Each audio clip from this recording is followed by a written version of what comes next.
The biting wind, a skeletal hand, clawed at Elias's threadbare coat. Dusk bled across the jagged peaks surrounding the narrow path, painting the snow-dusted landscape in hues of bruised purple and sickly gray. He'd been walking for what felt like an eternity, each crunch of his worn boots on the frozen earth echoing in the oppressive silence. The air itself felt thick, heavy with a dread he couldn't place. He'd followed the old map, its brittle edges softened with age, promising a shortcut through the Blackwood Pass. A shortcut that now felt like a descent into the maw of some ancient beast. The sun had vanished hours ago, swallowed by the looming shadows that danced at the periphery of his vision. A twig snapped behind him. Elias froze, his heart hammering against his ribs like a trapped bird. He whirled around, his breath catching in his throat. Nothing. Just the skeletal branches of gnarled trees reaching towards the starless sky. He told himself it was the wind, the tricks his tired mind was playing. But the silence that followed was too profound, too expectant. He pressed on, the path winding deeper into the pass. The air grew colder, carrying a faint, almost imperceptible whisper. It sounded like his name, drawn out and mournful, carried on a breath that chilled him to the bone. He dismissed it again, the loneliness playing tricks. Then he saw it. A flicker of movement ahead. A pale luminescence against the deepening gloom. It resolved itself into a figure, translucent and shimmering, standing in the middle of the path. It was the silhouette of a woman, her head bowed, her form indistinct yet undeniably present. Elias stumbled backward, a strangled cry escaping his lips. He blinked, and the figure was gone, vanished as if it were a figment of his exhausted imagination. But the icy tendrils of fear that snaked around his heart felt terrifyingly real. He considered turning back, abandoning the shortcut. But the thought of retracing his steps through the encroaching darkness, the memory of the whispering wind, propelled him forward. He had to reach the other side, to the small town of Oakhaven, before night truly fell. The path narrowed further, flanked by towering rock faces that seemed to lean inwards, suffocating him. Strange symbols were etched into the stone, swirling patterns and grotesque faces that seemed to watch him as he passed. A low, guttural moan echoed from the rocks above, sending a shiver down his spine. He pulled his worn, leather-bound journal from his satchel, his fingers trembling as he flipped through its pages. He'd been documenting his journey, the flora and fauna, the geological formations. Now the neat script seemed a cruel mockery of the terror gripping him. Suddenly the air crackled with an unnatural energy. A gust of wind, far too strong for the sheltered pass, whipped through, extinguishing the small lantern he carried. Plunged into absolute darkness, Elias cried out, his hands outstretched, grasping for anything solid. He heard the rustling again, closer this time, accompanied by soft, shuffling footsteps. He wasn't alone. Something was with him in the darkness. A cold touch brushed his cheek, light as a feather yet sending a jolt of pure terror through him. He recoiled, stumbling against the rough rock face. He could hear breathing now, ragged and shallow, right beside his ear. "Leave," a raspy voice whispered, the sound like dry leaves skittering across stone. "You do not belong here." Elias pushed himself away from the wall, his eyes straining in the impenetrable blackness. He spun around, trying to discern the source of the voice, but there was nothing. Only the oppressive darkness and the chilling whisper that seemed to linger in the air. He fumbled in his satchel for his flint and steel, his hands shaking so violently he could barely grip them. After what felt like an eternity, a spark caught, and the small flame of his relit lantern cast dancing shadows on the surrounding rocks. He was alone, but the feeling of being watched, of being surrounded by unseen eyes, intensified. The strange symbols on the rocks seemed to writhe in the flickering lamplight, the grotesque faces contorting into expressions of silent mockery. As he continued, the path opened into a small clearing. In the center stood a weathered stone marker, its surface covered in the same unsettling symbols. A sense of profound sadness emanated from it, a palpable weight of sorrow that pressed down on Elias. Suddenly, the ground beneath his feet began to tremble. The air grew thick with the scent of damp earth and something else, something metallic and faintly sweet. Cracks spiderwebbed across the stone marker, and a low groan echoed through the clearing. From the sew in the stone, a spectral hand emerged, pale and skeletal. Elias gasped, stumbling backward as more of the figure materialized. It was a man, gaunt and ethereal, his eyes hollow sockets filled with an unbearable sadness.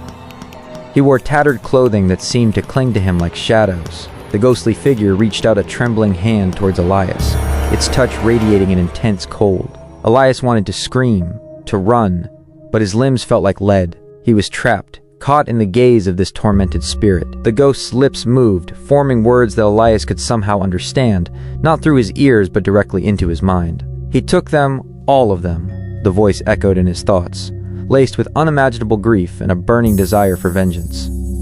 The hunter, the buffalo hunter, the image of a rugged man with cruel eyes and a rifle, flashed through Elias's mind, unbidden. He had no idea who this hunter was, but the ghost's anguish was palpable, suffocating. As the ghost's spectral hand drew closer, a series of fragmented images flooded Elias's consciousness. He saw a vast, open plain, thundering with the hooves of buffalo. He saw the flash of gunfire, the animals falling, their lifeblood staining the earth. And then he saw a small group of people, huddled together in fear, their faces etched with despair. The ghost's sorrow intensified, becoming almost unbearable. Elias felt a strange connection to this spectral being, a sense of shared pain he couldn't explain. Suddenly, the ground trembled again, more violently this time. The stone marker cracked further, and the ghostly figure began to fade, its form flickering like a dying flame. "Find him," the voice echoed in Elias's mind, weaker now. "Avenge them." Then, silence. The clearing was still, the only sound, the frantic beating of Elias's heart. The stone marker lay in shattered pieces, the strange symbols now broken and meaningless. The ghostly figure was gone, leaving behind only a chilling residue of sorrow and a profound sense of unease. Elias sank to his knees, his mind reeling. What had he just witnessed? Who was the buffalo hunter? And who were the people the ghost mourned? He looked down and noticed something lying amongst the shattered pieces of the stone marker. It was a small, intricately carved wooden buffalo, its surface smooth and worn with age. He picked it up, a strange warmth emanating from it despite the cold air. As he held the carving, another vision flashed through his mind.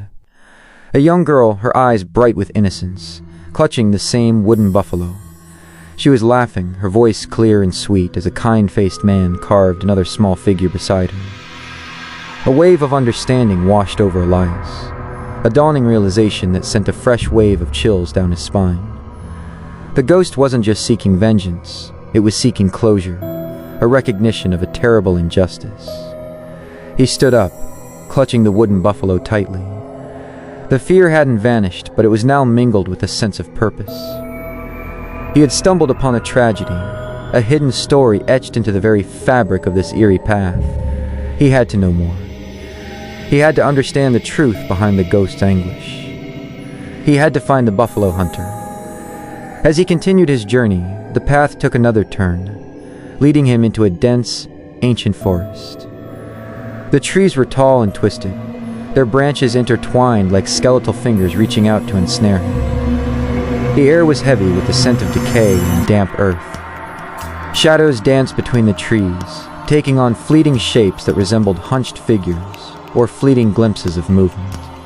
Every rustle of leaves, every snap of a twig sent a jolt of paranoia through him. He felt like he was being watched, stalked by unseen entities. He noticed strange markings on the trees, similar to the symbols on the stone marker but more crudely drawn. They seemed to depict buffalo hunts, but with a disturbing twist. The hunters in these carvings were not human. They were grotesque, shadowy figures, with elongated limbs and glowing eyes. A wave of nausea washed over Elias. This wasn't just about a human hunter. There was something far more sinister at play here, something ancient and malevolent. He pressed on, his lantern casting a weak circle of light in the oppressive darkness. The whispering wind returned, but this time it carried more than just his name. He could hear other voices now, faint and mournful, weaving together into a chorus of sorrow. Suddenly, a pair of glowing red eyes appeared in the darkness ahead, fixed on him. Elias froze, his blood turning to ice. The eyes belonged to a creature he couldn't quite make out, its form shrouded in shadow. But its malevolent presence was undeniable. A low growl rumbled through the forest, and the creature began to move towards him, its glowing eyes never leaving his. Elias raised his lantern, his hand trembling, the feeble light doing little to deter the terrifying entity. He knew with a certainty that chilled him to the core that he was no longer just on a shortcut. He was on a path haunted by tragedy, stalked by vengeful spirits, and now confronted by something ancient and terrifying. The Blackwood Pass wasn't just a place, it was a wound. A place where something terrible had happened, and the echoes of that horror still lingered, waiting to claim new victims. He had to survive the night. He had to reach Oakhaven and find answers. The ghost's plea echoed in his mind. Find him. Avenge them. He gripped the wooden buffalo tighter, a small spark of determination flickering within the overwhelming fear. He would not let the memory of the lost girl and the tormented ghost fade into the darkness. He would uncover the truth, no matter the cost. The creature lunged from the shadows, a blur of darkness and glowing red eyes. Elias instinctively raised his lantern, the sudden flare of light seeming to startle the beast. It hissed, a guttural sound that vibrated in the air, and recoiled slightly, its form momentarily illuminated. It was gaunt and skeletal, with long, sharp claws and a wolf-like snout, but with an unnatural stillness in its gaze, as if it were animated by something other than pure instinct. Elias seized the opportunity and scrambled backward, tripping over a gnarled root. He fell hard, the lantern clattering to the ground, plunging him back into near darkness. The creature snarled, its hot breath ghosting across his face. He could smell the stench of decay and something else, something ancient and earthy. Just as the creature was about to strike, a spectral arrow shimmering with a faint blue light whizzed past Elias's head and struck the creature in its shadowy flank. The beast shrieked, a sound of pure agony and surprise, and staggered back, the glowing red in its eyes flickering.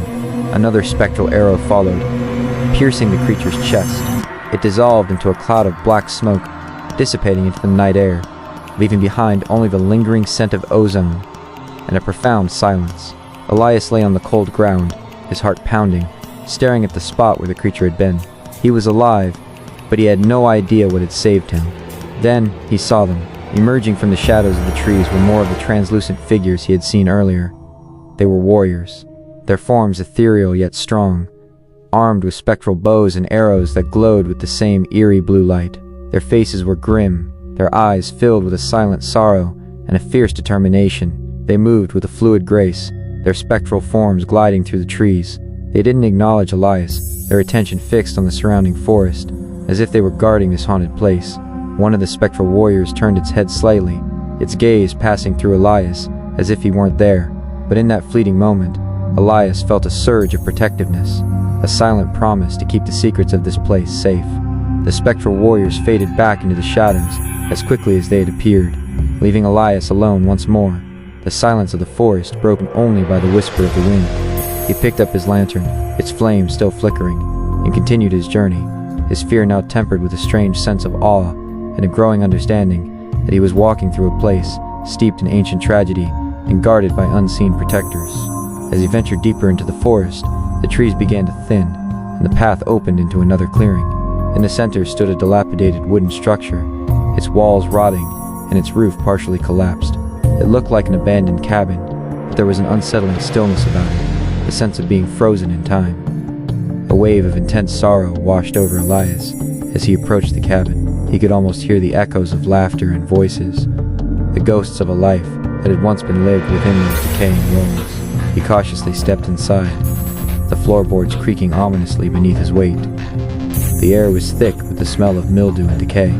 Dust motes danced in the faint light of his lantern, illuminating the remnants of a life abruptly ended. The child's wooden rocking horse lay on its side, its paint chipped and faded. A tattered quilt lay half-folded on a rusty bed frame. On a rough-hewn table, a collection of smooth gray stones was arranged in a circular pattern, surrounded by dried herbs and feathers. Elias felt a pang of grief, a deep empathy for the unseen inhabitants of this forgotten place. He picked up one of the smooth stones, its surface cool and strangely comforting. As he held it, another vision flooded his mind. He saw the young girl again, the one with the wooden buffalo, sitting at the same table, carefully arranging the stones. A woman with kind eyes and long, braided hair was beside her, showing her how to place the herbs and feathers.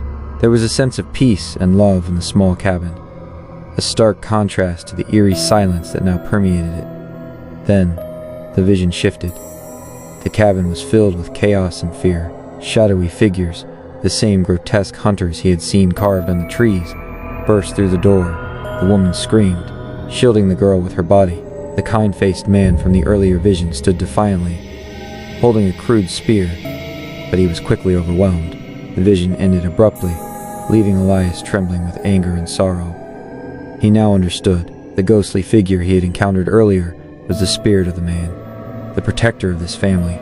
The spectral warriors were the guardians of this sacred ground, forever bound to protect the memory of the innocent lives that had been tragically taken. The buffalo hunter wasn't just a man. He was one of those monstrous, shadowy beings. This wasn't just a hunt for survival. It was a massacre. As Elias stood in the ruined cabin, a small, leather-bound book caught his eye. It lay half-hidden beneath a pile of debris. He carefully picked it up, its pages brittle and yellowed with age. He opened it, and his eyes widened in disbelief. It was a journal, written in a delicate hand. The first few entries spoke of a peaceful life, of love for the land and the buffalo, of the joy of raising a daughter. The drawings interspersed with the text depicted the surrounding landscape, the animals, and the growing child. But as he turned the pages, the tone of the journal shifted. Fear crept into the entries, a growing awareness of a dark presence in the land. The writer spoke of strange shadows in the forest, of unsettling howls in the night, and of the buffalo behaving erratically. The later entries were filled with terror and desperation. The writer described the attacks, the grotesque hunters, the futile attempts to defend their family.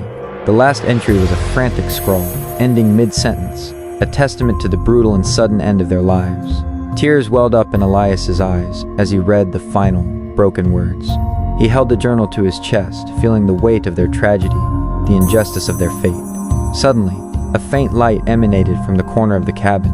Elias turned, his heart pounding. A translucent figure was forming in the air, the image of the woman from his visions. Her eyes, though spectral, were filled with a gentle sadness. She glided towards Elias, her ethereal form radiating a sense of peace. She reached out a hand, her touch cool but not frightening. As her hand passed over the journal in Elias's grasp, a series of images flashed through his mind, clearer and more vivid than before.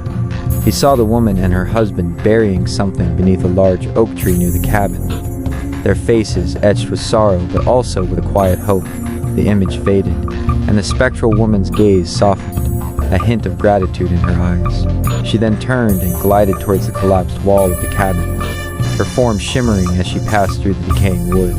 Elias followed, his senses heightened, a feeling of anticipation building within him.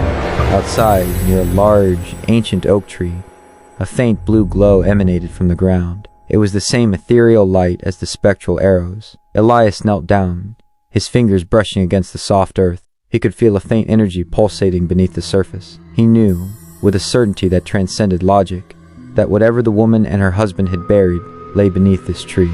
He began to dig with his bare hands, the soil yielding easily, as if guided by an unseen force. After a few moments, his fingers brushed against something hard and smooth. He carefully unearthed it, revealing a small, wooden chest, intricately carved with symbols similar to those on the broken stone marker. His heart pounded as he lifted the lid. Inside, nestled on a bed of faded cloth, lay several small, intricately carved wooden figures, buffalo, birds, and people. And in the center, resting on top of the other carvings, was another wooden buffalo, identical to the one he had found earlier. As he looked at the carvings, another wave of understanding washed over him. These weren't just toys. They were representations of their family, their connection to the land, their hopes and dreams. They were a tangible piece of their souls. Suddenly, a warmth spread through Elias, emanating from the wooden buffalo in his hand. He felt a sense of peace, a lifting of the oppressive sorrow that had clung to this place. The whispering wind seemed to soften, carrying a faint melody, a lullaby.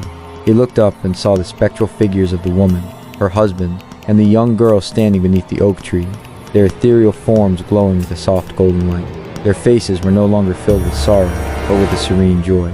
They smiled at Elias, a silent expression of gratitude and release.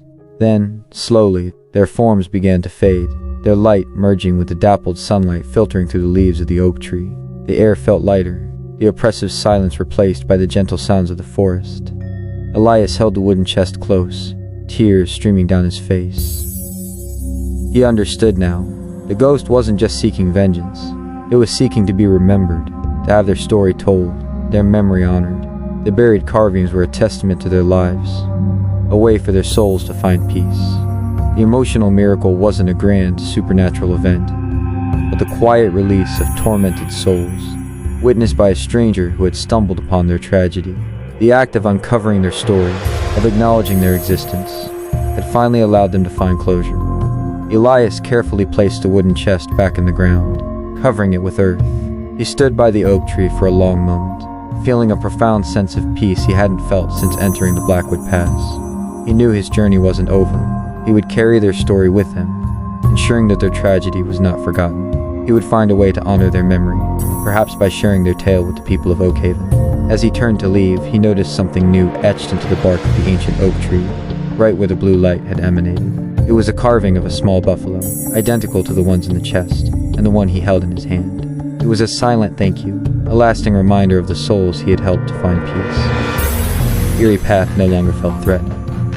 The shadows seemed less menacing, the whispers softer, almost comforting. The Blackwood Pass was still a place of profound sadness, but now it was also a place of quiet remembrance, a testament to the enduring power of love, and the importance of bearing witness to the stories that the earth holds. Elias walked on, no longer just a traveler seeking a shortcut, but a keeper of a forgotten truth, his heart heavy but filled with a strange sense of peace. The descent from Blackwood Pass was less oppressive, the oppressive silence replaced by the rustling of leaves and the distant chirping of birds. Yet Elias carried the weight of the story he now bore, the faces of the spectral family etched in his memory. He clutched a small wooden buffalo, a tangible link to their lost lives. Oakhaven was a small, isolated town nestled in a valley, its buildings huddled together as if seeking protection from the surrounding wilderness. A palpable stillness hung in the air, a quiet that felt less eerie than the pass, but carried its own subtle unease.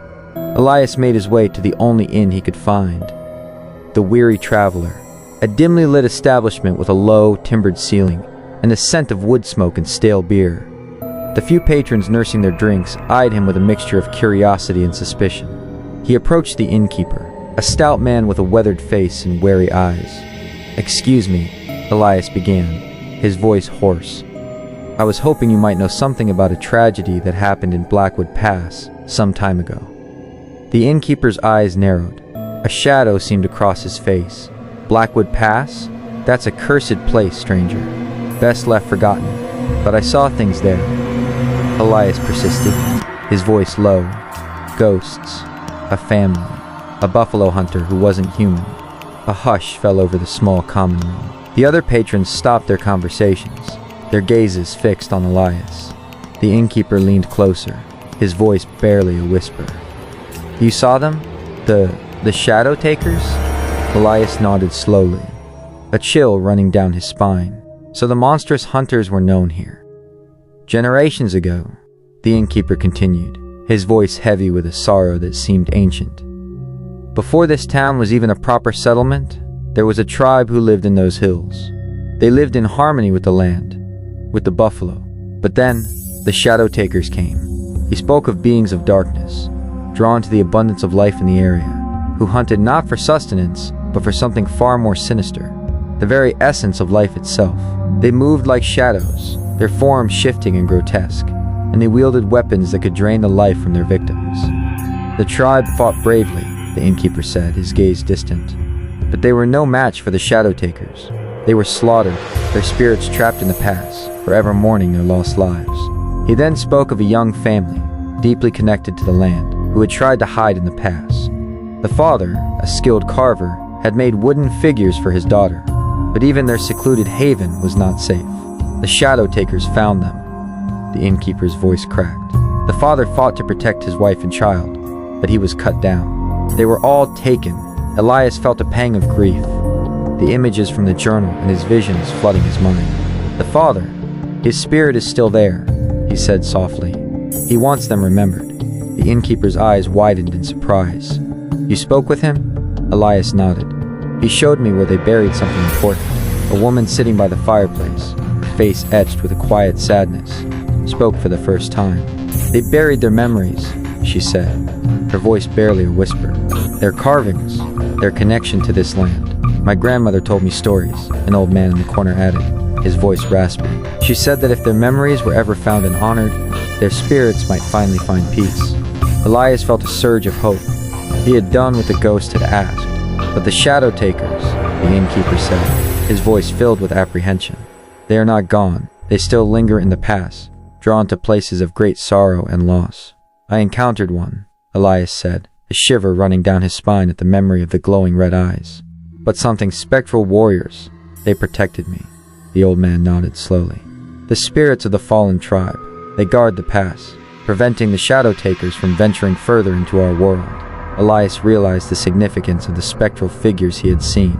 They were the protectors, forever bound to the pass, holding back the darkness. He spent the next few days in Oakhaven, sharing the story of the family and showing the wooden buffalo carving. The townsfolk listened with a mixture of sorrow and reverence. They remembered the legends of the lost tribe and the terror of the shadow takers. Inspired by Elias's account, they decided to honor the memory of the family. They carved a memorial stone, adorned with symbols inspired by the markings in Blackwood Pass and the intricate details of the wooden carvings.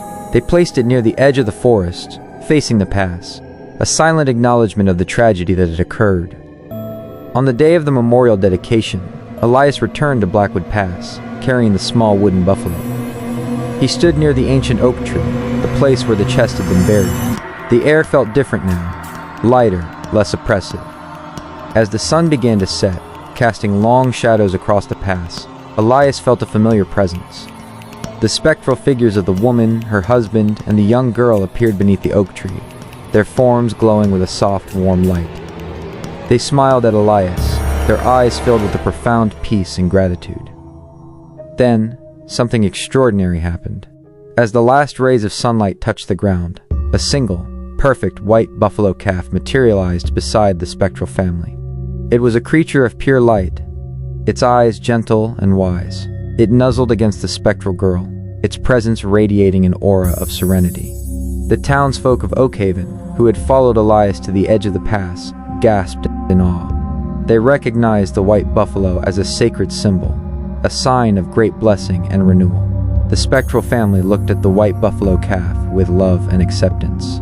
Then, slowly, their forms began to merge with the radiant light of the calf, their individual glows blending into a single, brilliant luminescence that illuminated the clearing. The light pulsed gently for a moment, then slowly faded, leaving behind only the faint scent of wildflowers and a profound sense of peace. The white buffalo calf remained, its presence a tangible miracle, a symbol of the family's final transcendence in the healing of the wounded land. Tears streamed down Elias's face. He had witnessed a true miracle, an emotional release that transcended the boundaries of life and death. The tormented souls had found their peace, their memory honored, and a symbol of hope had been born from their tragedy. He knew then that his journey through Blackwood Pass had not been a mere accident. He had been led there, guided by the lingering sorrow, to become the catalyst for their liberation. He stayed in Oakhaven for a few more days, sharing the story of the white buffalo calf and the peace that had finally come to Blackwood Pass. The townsfolk revered the calf, seeing it as a sacred guardian of their valley, a reminder of the tragedy and the miracle that had unfolded. When it was time for Elias to leave, he felt a sense of closure, a quiet satisfaction. He carried the memory of the spectral family and the white buffalo calf in his heart, a testament to the enduring power of remembrance and the possibility of peace, even in the darkest of places. As he walked away from Oakhaven, he glanced back at the Blackwood Pass. The shadows still lingered, but they no longer felt menacing. They seemed to hold a quiet reverence, a silent acknowledgement of the peace that had been won. The whispering wind now carried a gentle sigh, a lullaby for the souls who had finally found their way home.